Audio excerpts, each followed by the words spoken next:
दोस्तों, मैं फ़ज़ाकिर हुसैन अपने चैनल में आपका इस्तकबाल करता हूं। आज मैं आपके सामने पेश कर रहा हूं नीट 2009 की बायोलॉजी पोर्शन की आंसर की। ये 2009 में AIPMT मेडिकल प्रवेश परीक्षा के नाम से जाना जाता था और ये 2 चरणों में होता था। ये जो मैं आपके सामने पेश कर रहा हूँ ये स्क्रीनिंग टेस्ट है।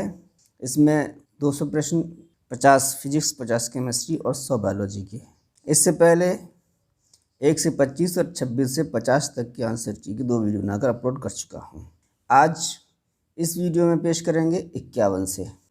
तो ये है इस वीडियो का पहला प्रश्न और बायोलॉजी पोर्शन का 51वां प्रश्न। निम्नलिखित में से कौन फसली पादपों में बाह्य DNA के स्थानांतरण हेतु प्रयुक्त होता है? तो पादप कोशिकाओं द्वारा बाह्य DNA को ग्रहण करना ट्रांसफॉर्मेशन कहलाता है। एग्रोबैक्टीरियम ट्यूमिफिशियंस किरत ट्रांसफॉर्मेशन द्वारा पूर्व पादपों के ऊतकों के पुनरुत्पादन की आवश्यकता नहीं रहती, अतः यह ट्रांसफॉर्मेशन की एक सामान्य तथा सरल विधि है। सी ऑप्शन हमारा सही है।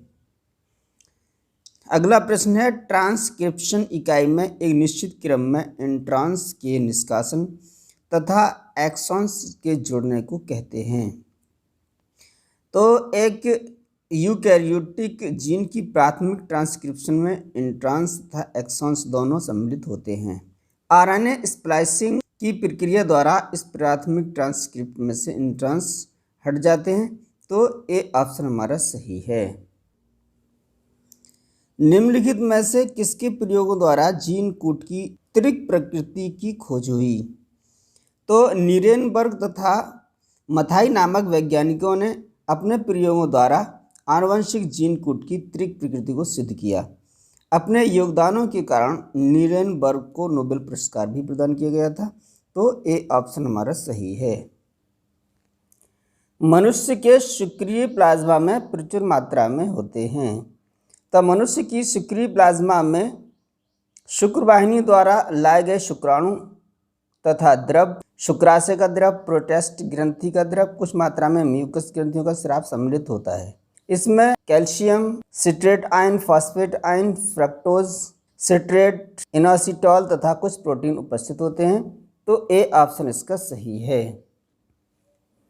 वर्गीकरण की जातिवृत्तीय पद्धति आधारित है। तो पादप वर्गीकरण की जातिवृत्तीय पद्धति के अंतर्गत पौधों को उनके विकासीय तथा आनुवंशिक संबंधों के आधार पर वर्गीकृत किया जाता है। तो ए ऑप्शन सही है। सूत्र युग्मन होता है। तो कोशिका विभाजन की जाइगोटिन अवस्था की पूर्वावस्था प्रथम में समजात गुणसूत्र जोड़े बना लेते हैं। इस क्रिया को सूत्र युग्मन कहते हैं। तो सूत्र युग्मन 2 समजात गुणसूत्रों के मध्य होता है। डी ऑप्शन हमारा सही है। निम्नलिखित जंतु युग्मों में से कौन जबड़े रहित मीन के अंतर्गत सम्मिलित है? तो लैम्प्रे तथा हैगफिश कशेरुकियों के समूह एग्नेथा वर्ग साइक्लोस्टोमेटा से संबंधित है। एग्नेथा के अंतर्गत सम्मिलित जंतुओं में जबड़े रहित मुख पाया जाता है, जो वृत्ताकार, अधरीय तथा चूसक प्रकार का होता है। तो सी ऑप्शन हमारा सही है। निम्नलिखित में से असत्य कथन चुनिए। तो ये जो कथन दिए गए हैं वो सब सही हैं। ये कथन जो डी ऑप्शन में है, गंजापन एक लिंग सीमित लक्षण है, ये गलत है। गंजापन लिंग सीमित लक्षण नहीं है। डी ऑप्शन सही है। कोशिका जंक्शन जैसे टाइट, एडहरिंग तथा गैप जंक्शन पाए जाते हैं। तो ये पाए जाते हैं उपकला ऊतक में। उपकला ऊतक में कुछ स्थानों पर समीपस्थ कोशिकाएं आयन प्रचुर स्थान बनाती हैं, जो अंतरा कोशिकीय संपर्क तथा रसायनों के आदान में सहायता प्रदान करते हैं। प्राय ये जंक्शन यांत्रिक सहायता प्रदान नहीं करते। तो सी ऑप्शन हमारा सही है। संयोजी ऊतक का मुख्य कार्य विभिन्न ऊतकों तथा अंगों को जोड़ना है और तंत्रिकी ऊतक शरीर के विभिन्न अंगों के मध्य समन्वय तथा संचार संपर्क का कार्य करता है। निम्नलिखित में से कौन सा जंतु तालाब के पारतंत्र में एक से अधिक पोषण स्तरों का निर्माण करता है? तो एक तालवीय पारतंत्र में मछली एक से अधिक पोषण स्तरों को प्रदर्शित करती है, क्योंकि छोटी मछलियां भोजन के लिए पादप प्लवकों एवं जंतु प्लवकों पर निर्भर रहती हैं। ये द्वितीय उपभोक्ता कहलाती हैं, जबकि बड़ी मछलियाँ तृतीय उपभोक्ता में आती हैं क्योंकि ये छोटे और मध्य आकार की मछलियों को खा जाती हैं। तो बी ऑप्शन हमारा सही है। निम्नलिखित में से किसमें प्रतिहिस्टेमाइन तथा स्टेरॉयड का प्रयोग तुरंत आराम देता है? तो संपर्क में आने वाले किसी बाह्य पदार्थ के प्रति व्यक्ति की अतिसंवेदनशीलता को एलर्जी कहते हैं। धूल, परागकण, बीजाणु, जीवाणु आदि एलर्जी कारक हैं। एलर्जी के दौरान शरीर में मास्ट कोशिकाओं से भारी मात्रा में हिस्टेमाइन का स्रावण होता है। अतः प्रतिहिस्टेमाइन तथा स्टेरॉयड का प्रयोग एलर्जी में तुरंत आराम देता है। तो ए ऑप्शन हमारा सही है।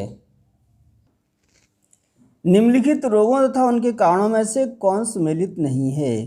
तो बी और सी और डी में जो रोग और उनके कारण दिए हैं ये तो सही हैं, लेकिन जो ए ऑप्शन में दिया है आलू का लेट ब्लाइट रोग अल्टरनेरिया सोनाइस से, ये जो मिलान है वो सम्मिलित नहीं है, क्योंकि आलू में लेट ब्लाइट नामक रोग फाइटोफथोरा इन्फेस्टेंस नामक कवक के कारण होता है, जो वर्ग ओमाइसीट्स गण पेरेनोस्पोरेल्स तथा कुल पिथियेसी से संबंधित है। तो ए ऑप्शन हमारा सही है। नीचे दिया गया चित्र मनुष्य के नर जनन तंत्र के विभिन्न भागों को दर्शाता है। ये चित्र है हमारा, इसमें ए बी सी डी द्वारा दर्शाए गए भागों के नामों का सही समूह चुनिए। तो देखते हैं इस चित्र में, ए जो है वो है हमारी शुक्रवाहिनी, और बी ये शुक्राशय है, और सी प्रोस्टेट, और डी जो है बल्बोयूरेथ्रल्स ग्रंथि। अब देखते हैं इसमें कौन सा ऑप्शन सही है। ए हमारा है शुक्रवाहिनी, तो इन दोनों में है। दूसरा है शुक्राशय, तीसरा प्रोस्टेट, और चौथा यानी डी जो है वो बल्बोयूरेथ्रल ग्रंथि है। तो बी ऑप्शन हमारा सही है। पोदीना में वर्धी प्रजनन होता है।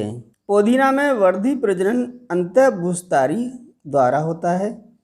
ऊपरी भूस्तारी तथा विसर्पी पौधे भूमि पर सभी दिशाओं में वृद्धि करते रहते हैं, और भूस्तारिका छोटे तथा मोटे ऊपरी भूस्तारी होते हैं। प्रकंद मिट्टी के सतह के बीच उगने वाला पौधा है।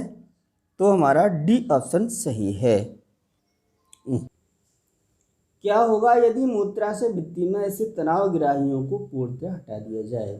तो मूत्राशय का ल्यूमेन अंतर्वर्ती उपकला द्वारा निर्मित होता है, जिसमें खिंचाव की अत्यधिक सामर्थ्य होती है। यदि मूत्राशय भित्ति में स्थित खिंचाव ग्राहियों को पूर्णतः हटा दिया जाए तो मूत्राशय मूत्र सामान्य रूप से एकत्रित होता रहेगा। सी ऑप्शन इसका सही है। निम्नलिखित में से कौन एक संश्लेषित ऑक्सीजन है? तो ये है NaA यानी नैफ्थलीन एसिटिक अम्ल संश्लेषित ऑक्सीजन है। तो ए ऑप्शन इसका सही है। अत्यधिक जनसंख्या वृद्धि दर वाले एक देश ने जनसंख्या वृद्धि दर को कम करने हेतु कुछ उपाय अपनाए। नीचे दिया गया चित्र 20 वर्ष में जनसंख्या की आयु लिंग पिरामिडों ए तथा बी को दर्शाता है। इनके संबंध में सही व्याख्या को चुनिए। तो ये है हमारे आयु लिंग पिरामिड, ये ए है, इसमें मेल्स इधर हैं और फीमेल्स ये हैं, और ये हमारा ग्राफ टाइप का है। तो ये आयु वर्ग दिया गया है, ये ए है, और ये है हमारा बी। इसमें भी ये आयु वर्ग है, ये मेल्स हैं और ये फीमेल्स। तो इसमें व्याख्या देखना है कौन सी व्याख्या इनके संबंध में सही है। तो चारों ही ऑप्शन में देख रहे हैं। ये अधिक नवीन है तथा वृद्धि दर में थोड़ी कमी दर्शाता है। तो ये व्याख्या हमारी ए ऑप्शन में है वो सही है। तो ए ऑप्शन हमारा सही है। एक वयस्क मनुष्य के वृषण में शुक्राणु का निर्माण करने वाली शुक्रजननीय अवस्थाओं का सही क्रम है। तो एक वयस्क मनुष्य के वृषण में शुक्राणु का निर्माण करने वाली शुक्रजननीय अवस्थाओं का क्रम देखना है। इसमें कौन सा क्रम सही है? शुक्र जनन में वृद्धि अवस्था के दौरान कुछ स्पर्मेटोगोनिया वृद्धि द्वारा अपने आकार से 2 से 3 गुनी बड़ी हो जाती हैं। तो इन्हें प्राथमिक स्पर्मेटोसाइट कहते हैं। प्रथम अर्धसूत्री विभाजन के बाद जो है द्वितीय स्पर्मेटोसाइट बनते हैं। द्वितीय अर्धसूत्री विभाजन से स्पर्मेटिड्स बनते हैं। अब ये गोल अचल धागेनुमा गतिशील अगुणित शुक्राणुओं में परिवर्तित हो जाते हैं। तो बी ऑप्शन यह सही है। शुक्र जननीय अवस्थाओं का जो सही क्रम है वो बी ऑप्शन में है। बीटी टॉक्सिन के संबंध में सत्य कथन है। बीटी टॉक्सिन यानी बैसिलस थ्यूरेंजिएंसिस नामक जीवाणु द्वारा उत्पन्न विष बीटी टॉक्सिन एक अक्रिय प्रोटॉक्सिन होता है जो कीट की आंत्र में जाकर एक सक्रिय रूप में परिवर्तित हो जाता है। इस प्रकार यह कीटनाशक के रूप में कार्य करता है। ए ऑप्शन हमारा सही है। निम्नलिखित में से किसमें वही ऊतक उपस्थित होता है जो कि हमारे बाह्यकर्ण को सहारा देने वाली संरचना का। तो हमारे बाह्यकर्ण तथा नासिका के अग्रभाग में पीला रेशेदार कार्टिलेज ऊतक पाया जाता है। तो डी ऑप्शन हमारा सही है।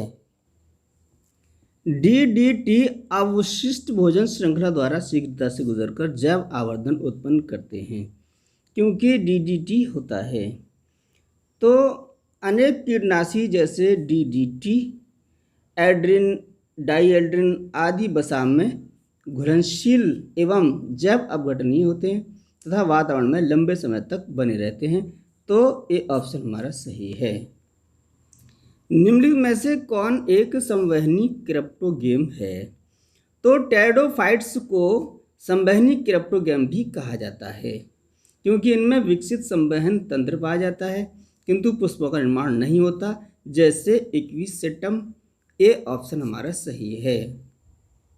वायु प्रदूषण को नियंत्रित करने के लिए भारत सरकार द्वारा उठाए गए कदमों में से एक है। तो वायु प्रदूषण को नियंत्रित करने के लिए भारत सरकार ने अनेक सकारात्मक प्रयास किए हैं। पेट्रोल चालित वाहनों का अनिवार्य PUC यानी पोल्यूशन अंडर कंट्रोल सर्टिफिकेशन, जिसके अंतर्गत कार्बन मोनोऑक्साइड तथा हाइड्रोकार्बन स्तर की जांच की जाती है। ये सर्टिफिकेशन इन्हीं प्रयासों में से एक है। तो बी ऑप्शन हमारा सही है। मॉन्ट्रियल प्रोटोकॉल का लक्ष्य ओजोन क्षतिकारी पदार्थों में कमी लाना है। तो ए ऑप्शन हमारा सही है। निम्नलिखित में से कौन सा अम्ल कैरोटीनॉइड्स का व्युत्पन्न है। तो ये हमारा एब्सिसिक अम्ल, ये एक टर्पिनॉइड है अर्थात ये एक स्टीरॉयड का व्युत्पन्न है। ये है हमारे इंडोल ब्यूटायरिक अम्ल तथा इंडोल 3 एसिटिक अम्ल, ये ऑक्सिन है और जिब्रेलिन अम्ल ये एक टर्पीन है। तो डी ऑप्शन हमारा सही है। तो दोस्तों आज की वीडियो में बस इतना ही। हम अगले क्वेश्चंस के आंसर अगले वीडियो में लेकर हाजिर होंगे।